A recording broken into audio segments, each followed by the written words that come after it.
हा पायथ्यावरून शर्यत सुटलेली आहे।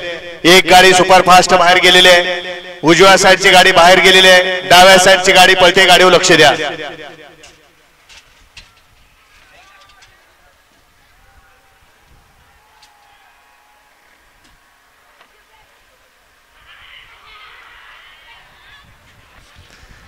अतिशय सुंदर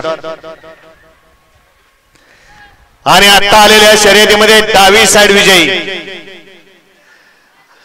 हो या रेसलच्या गाड्यामध्ये आधी सोडू नका हो,